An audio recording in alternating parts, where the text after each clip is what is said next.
Audiolibros en 15 minutos. Suscríbete al canal y explora un nuevo libro cada día. El destino tuerce su cuchillo. A pesar de la riqueza y la respetabilidad que conlleva ser hija de un varón, la vida de Anne Elliot no estuvo exenta de dificultades.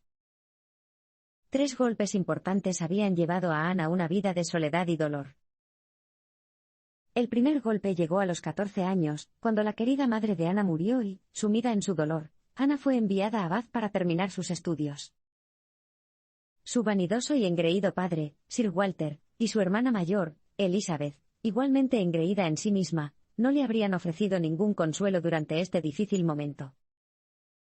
Pero el traslado de Anne a Bath la separó de su madrina, Lady Russell, que siempre tuvo en cuenta los intereses de Anne. Al terminar sus estudios, Anne regresó a vivir con su indiferente familia en su finca, Kelling Hall, un gran evento rodeado de parques para montar a caballo y cazar, arbustos cuidadosamente cuidados y elegantes jardines. El salón en sí no era menos impresionante que sus terrenos. Sus infinitas habitaciones estaban repletas de ricos muebles y decoradas con las últimas modas. Esto, y la baronetcia, eran motivo de gran orgullo para Sir Walter, y consideró oportuno gastar su riqueza en todos los lujos imaginables, de modo que su hogar y su estilo de vida reflejaran su rango. Si bien esta riqueza benefició en gran medida las necesidades prácticas de Anna, demostró ser un obstáculo en los asuntos del corazón. A los 19 años, Anne conoció a un joven, el capitán Frederick Wentworth, que se alojaba en el vecindario con su hermano. Anne quedó cautivada por su inteligencia, su espíritu y la profundidad de sus sentimientos. Y el capitán Wentworth no estaba menos enamorado de ella. La mente brillante e inquisitiva de Anne se complementaba con gentileza, modestia y elegancia. Y aunque su padre no veía ninguna belleza particular en sus delicados rasgos, tan diferentes a los suyos, el capitán no compartía esta opinión. Los jóvenes no tardaron en enamorarse. Anne nunca había conocido tanta felicidad. Pero esta felicidad duró poco. El capitán Wentworth le pidió a Sir Walter la mano de Anne en matrimonio. Pero Sir Walter no lo aprobó. Si bien el capitán Wentworth tenía cierto aire que Sir Walter no podía negar, no tenía riqueza ni contactos. Sir Walter no rechazó rotundamente la solicitud del capitán. Pero le dijo a Anne en términos inequívocos que si ella aceptaba, la rechazaría de ahora en adelante. Era impensable que se asociara con una persona tan humilde como el capitán, y se dignara ser visto en público con él, aunque fuera su yerno. Lady Russell también estaba en contra del partido. Aunque podía pasar por alto el rango de capitán en mayor medida, se preocupaba por la comodidad y el bienestar continuos de Anne. El capitán Wentworth pudo haber tenido grandes aspiraciones de acumular riqueza, como muchos miembros de la Marina. Sin embargo, en una etapa tan temprana de su carrera, no había garantía de que estas aspiraciones se materializaran. Al asumir el papel de la madre ausente de Anne, Lady Russell presionó a Anne para que no se dejara llevar por el primer pretendiente que capturara su corazón. Y Anne, joven, amable y con la costumbre de remitirse a Lady Russell, se dejó persuadir. La oferta del capitán Wentworth fue debidamente rechazada, y se fue del vecindario con el corazón roto. Anna también sufrió mucho, perdió su flor, según su familia, y nunca recuperó el ánimo del todo. Si bien no se culpó a sí misma por seguir el consejo de Lady Russell, lamentó mucho su decisión. En los años que pasaron, el capitán Wentworth forjó una distinguida carrera y se convirtió en un hombre rico, lo que aumentó el remordimiento de Anne. Todavía no había encontrado a su igual en su limitado círculo social. E incluso si este círculo fuera más amplio, era poco probable que alguien más pudiera seducirla tan completamente. Este fue su segundo gran golpe. La tercera llegó 8 años después, cuando el extravagante estilo de vida de Sir Walter finalmente lo alcanzó. Tras acumular enormes deudas, incluso para alguien tan rico, no tuvo más remedio que alquilar Kelling Hall a un inquilino, y reducir su tamaño a una casa respetable en Bath. Allí, todavía podía vivir con un estilo digno de un varón, sin pagar por el mantenimiento de su patrimonio. Anne estaba devastada por su traslado a Bath. Pero esto no fue lo peor. El Kelling Hall fue alquilado a un tal almirante Croft y a su esposa Sophie, hermana del capitán Wentworth. Este cruel giro del destino abrió las viejas heridas de Anna, ya que imaginó la presencia del capitán en Kelling, visitando a su hermana.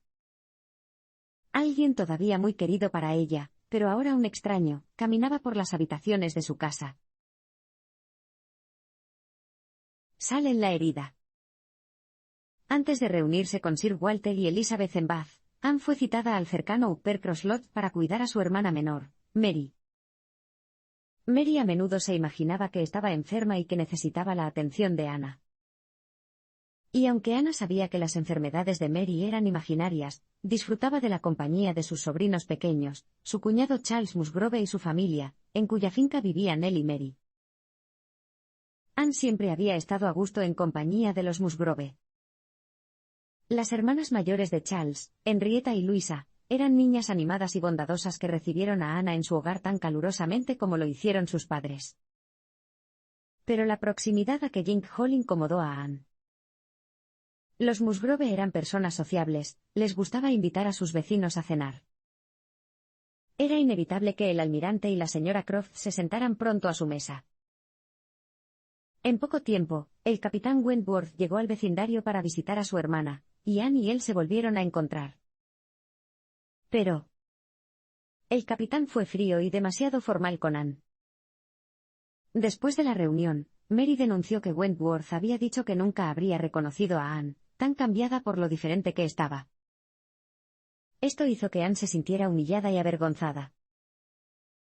En las semanas siguientes, Anne lo evitó en la medida de lo posible, especialmente cuando quedó claro que él y Luisa habían entablado una buena relación. Durante un paseo por el campo, el capitán Wentworth elogió abiertamente la mente resuelta de Luisa, que impedía que los demás la persuadieran, y Anne percibió con agudeza el subtexto de sus palabras. Estaba claro que el capitán no la había perdonado por romperle el corazón. Cuando el tiempo de Anna en Uppercross se acercaba a su fin, los jóvenes hicieron un viaje de una noche a la cercana ciudad costera de Lyme, donde vivían algunos de los queridos amigos del capitán Wentworth. Al encontrarse con estos amigos, el capitán Benwick, el capitán Arbille y la señora Arbille, Anne reflexionó. Tristemente que también habrían sido sus amigos si se hubiera casado con el capitán. De todos modos, un cambio de escenario y la brisa marina reanimaron su ánimo, y ella y el capitán pudieron relajarse mejor en compañía del otro. Pero en la última mañana de su viaje, el destino les asestó otro golpe. Mientras saltaba desde lo alto de una escalera exterior a los brazos del capitán Wentworth, Luisa se cayó y se golpeó la cabeza contra las piedras. La fiesta se asustó al pensar que estaba muerta. Pero Anne tuvo la compostura de llamar al médico e indicar a los hombres que llevaran a Luisa a casa. El médico llegó a la conclusión de que Luisa debería recuperar el conocimiento a tiempo, y recuperar su salud después de un largo período de descanso. Aún así, el capitán Wentworth estaba desprovisto. Anne vio esto como una prueba de sus sentimientos por Luisa, sin duda estaba enamorado. A pesar de que el capitán declaró que Anne sería la niñera más capaz de Luisa, Charles y Mary decidieron quedarse en Lyme para supervisar su recuperación. El capitán Wentworth llevó a Anne y a Henrietta a casa, y luego regresó él mismo a Lyme. Poco después, Anne viajó a su nuevo hogar en Bath, donde era poco probable que viera al capitán. Fue un gran alivio. Verlo felizmente comprometido con Luisa sería más de lo que podría soportar.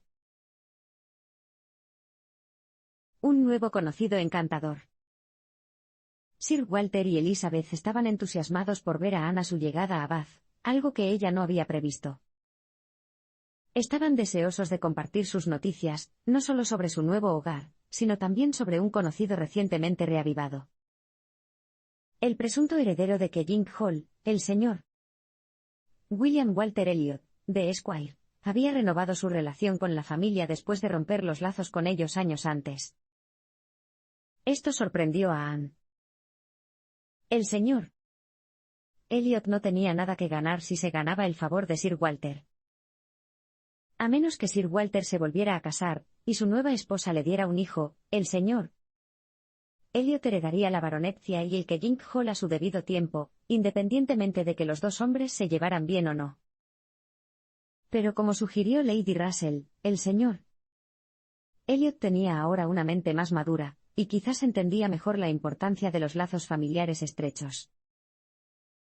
La misma noche de la llegada de Anne, el señor Elliot visitó a la familia. Anne y él se dieron cuenta de que se habían conocido de pasada en Lyme. Y si bien su encuentro había sido breve, había causado una gran impresión. El señor Elliot había mostrado a Anne una admiración lo suficientemente valiente como para captar la atención del capitán Wentworth.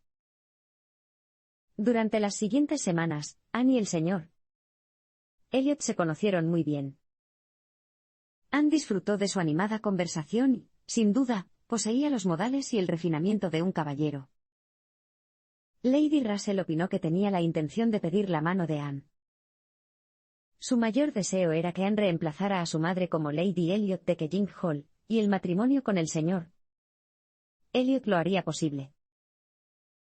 Anne quedó cautivada por esta idea. Ocupar los zapatos de su madre, y devolver a Kellynch a su antiguo estado de elegante economía le habría dado una gran alegría. Pero cuando pensó en casarse con el señor Elliot, Anne se sintió incómoda. Era encantador, sin duda, pero no era abierto, ella no podía confiar en él por completo. De cualquier manera, no era un asunto urgente. La primera esposa del señor Elliot aún no había muerto un año, por lo que era poco probable que le propusiera matrimonio a alguien pronto. Anne tuvo tiempo de ver cómo se desarrollaba la relación. Pero convertirse en la amante de Kellynch tras la muerte de su padre era una perspectiva tentadora. Los caminos se cruzan una vez más. Después de un mes en Bath, Anna recibió una carta de su hermana Mary que contenía algunas noticias inesperadas. Louisa Musgrove seguía en Lyme, pero se había recuperado de su caída. Y estaba comprometida para casarse con un capitán. Pero su prometido no era el capitán Wentworth, era el capitán Benwick. Parecía que se habían enamorado de la poesía, que Benwick le había leído a Louisa mientras estaba en cama. La alegría irrumpió en Anne. El capitán Wentworth no se casaría con Louisa. El capitán Wentworth estaba libre.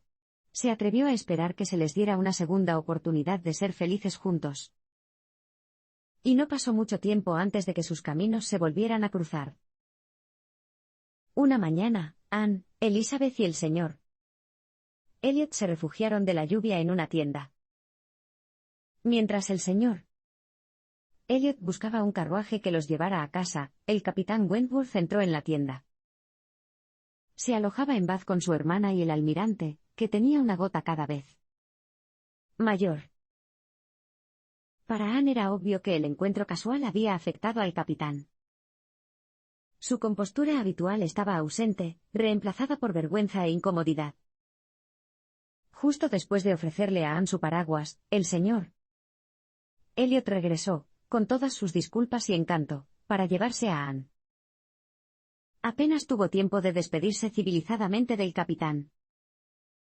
Tan pronto como la puerta de la tienda se cerró detrás de ella, las otras señoras presentes comentaron la creciente intimidad entre el señor Elliot y Anne, todo ello a oídos del capitán Wentworth. Anne, que sabía que Bath estaba llena de chismes, estaba deseosa de restablecer una relación cálida con el capitán Wentworth. Cuando ambos asistieron al mismo concierto, ella se esforzó por cruzar la sala para hablar con él sobre Louisa y el capitán Benwick. Wentworth le contó que estaba sorprendido por la elección de Benwick. Poco antes, Fanny, la prometida de Benwick, hermana del capitán Arbille, había muerto. Según Wentworth, había sido una mujer excepcional. No creía que un hombre pudiera, o debiera, recuperarse de amar a una mujer así tan pronto. Anne estaba confundida y gratificada por esto. Parecía que el capitán Wentworth no estaba enamorado de Louisa, después de todo. Pero lo que es más importante, sus palabras y modales la convencieron de que todavía estaba enamorado de ella. Antes de que pudiera recuperarse de esta revelación y continuar con el tema, Anne fue convocada de nuevo a su fiesta. El señor Elliot se sentó a su lado y, con muchos halagos, aludió a su próximo matrimonio al confesar que esperaba que siguiera siendo Anne Elliot para siempre. Anne se entristeció por ello, y lo fue aún más cuando se dio cuenta de que el capitán Wentworth los vigilaba a ella y al señor Elliot. Su expresión se había endurecido. La próxima vez que hablaron, fue serio y formal, como lo había sido cuando se conocieron en Uppercross. El señor Elliot alejó a Anne una vez más, y cuando escapó de él, el capitán Wentworth estaba amargado. Dijo que se iba, que no había nada por lo que valiera la pena quedarse. Aunque estaba algo satisfecho por sus celos hacia el señor Elliot, la ansiedad abrumó a Anne. ¿Cuándo tendría la oportunidad de hablarle claramente sobre cómo se sentía realmente? Anne confía en su corazón. Por suerte, Anne no tuvo que esperar mucho para tener su oportunidad. Unos días después del concierto, fue a visitar a los Musgrove, que habían venido a Bath a comprar ropa de boda para Luisa. Al llegar, encontró allí también a los capitanes Arbille y Wentworth. El capitán Wentworth estaba ocupado escribiendo una carta en una mesa cercana. Al llevar a Anne a la ventana, el capitán Arbille le mostró un retrato en miniatura del capitán Benwick. Originalmente se había hecho para su hermana Fanny, en su compromiso con Benwick. Ahora, se lo iban a dar a Luisa. Arbille, aún afligido por Fanny, no pudo soportar escribir él mismo las instrucciones para restablecerla, por lo que el capitán Wentworth se ofreció a hacerlo. Mientras Wentworth escribía, Arbille y Anne discutían la naturaleza del amor. No estaban de acuerdo sobre qué género amaba por más tiempo, o más ferozmente. Ana afirmó que eran las mujeres las que amaban con más ternura, y que seguían amando cuando se había perdido toda esperanza. Creía que las mujeres nunca olvidaban a los hombres que habían ocupado sus corazones. Los caballeros se marcharon, pero no antes de que el capitán Wentworth le dijera a Anne que había puesto una nota sobre la mesa para ella. Con los dedos temblorosos, Anne desplegó el papel y leyó. Era una confesión del profundo amor de Wentworth por ella, un amor que nunca había flaqueado ni disminuido, y una renovación de su oferta de matrimonio. Sus palabras a Arbille, que él había oído por casualidad, le habían dado motivos para albergar esperanzas. Le pidió a Anne una señal de que ella sentía lo mismo, para saber si debía ir a una fiesta en casa de los Elliot esa noche o despedirse de su vida para siempre. La carta dejó a Anne en un estado de confusión. Necesitaba desesperadamente la soledad para controlar sus pensamientos, pero también quería asegurarle urgentemente al capitán que debía unirse a la fiesta de la noche. Al ver que no se veía bien, Charles Musgrove accedió a acompañarla a su casa. En las garras de la emoción, Ana apenas reconoció al capitán Wentworth cuando pasaron por la calle. Por suerte, Charles lo vio y le preguntó si podía llevarla a casa, tenía una cita con un armero que no quería perder. El capitán cogió amablemente el brazo de Anne. Finalmente solos, los amantes reunidos expresaron sus sentimientos el uno por el otro y su deseo compartido de casarse. Cuando el capitán solicitó la mano de Anne por segunda vez, Sir Walter no se opuso. El capitán Wentworth era rico ahora y muy querido en la sociedad. Es importante destacar que no le preocupaba el hecho de que Sir Walter no pudiera pagar la dote de Ana debido a su considerable deuda. Y al conocerla más de cerca, Lady Russell admitió que había juzgado mal al capitán en el pasado. Ana esperaba que algún día su madrina y su prometida fueran amigas. Pero ese asunto podría confiarse al futuro. Ana había aprendido que honrar su corazón por encima de la influencia de los demás era el único camino hacia la verdadera felicidad.